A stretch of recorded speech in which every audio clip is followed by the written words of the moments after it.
새벽 종소리 365일 묵상. 내 눈동자처럼. 잠언 7장 1절에서 27절. 내 아들아, 내 말을 지키며 내 계명을 간직하라. 내 계명을 지켜 살며 내 법을 내 눈동자처럼 지키라. 1절에서 2절. 본문에 나오는 내 말, 내 계명은 곧 하나님의 말씀, 하나님의 계명을 가리킵니다. 하나님의 계명은 눈동자처럼 지켜야 하고 손가락에 매며 마음판에 새겨야 합니다. 생명의 말씀이요 삶의 모범이며 내 발의 등불이기 때문입니다. 따라서 하나님의 말씀과 계명으로 사는 자는 그 생명이 고갈되지 않고 삶을 실패하지 않으며 인생 여정에서 실족하지 않습니다. 그래서 현자는 하나님의 말씀과 계시를 마치 내 눈동자처럼 지키라고 합니다.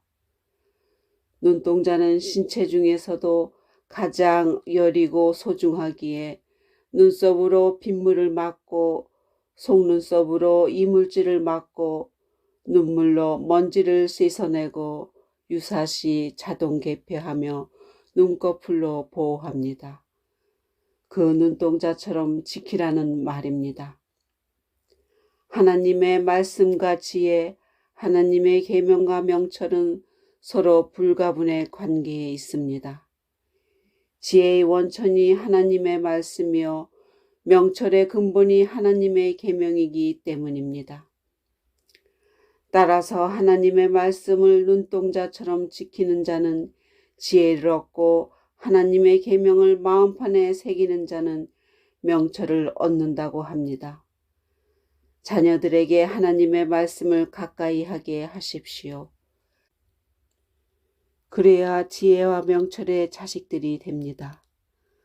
자타가 인정하는 유대인들의 지혜와 명철이 어린 시절 그들의 하나님 말씀 교육과 결코 무관하지 않다는 사실을 한 번쯤 깊이 생각해 보십시오.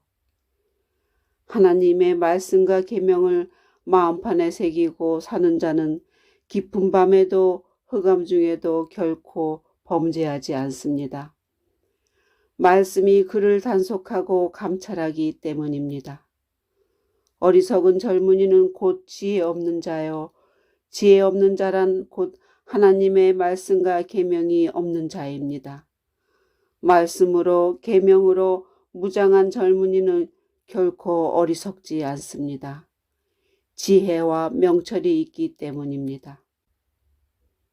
그리스 신화에 나오는 프로메테우스는 불을 훔쳐 인간에게 준 죄로 제우스의 진노를 사 코카서스 산 바위에 동철로 묵힌 채 날마다 독수리에게 간을 뜯깁니다. 그런데 젊은이가 어리석게 음료의 유혹에 넘어가거나 깊은 밤 흑암 속에서 은밀한 죄에 빠지는 것이야말로 그렇게 화산에 간을 뚫리는 것과 같고 마치 소가 도수장으로 끌려가는 것과 다름없다고 합니다. 나 자신이나 자녀들의 운명이 이런 모진 비극으로 끝나지 않도록 늘 하나님의 말씀과 계명에 대한 관심을 제고하십시오. 그 길뿐입니다.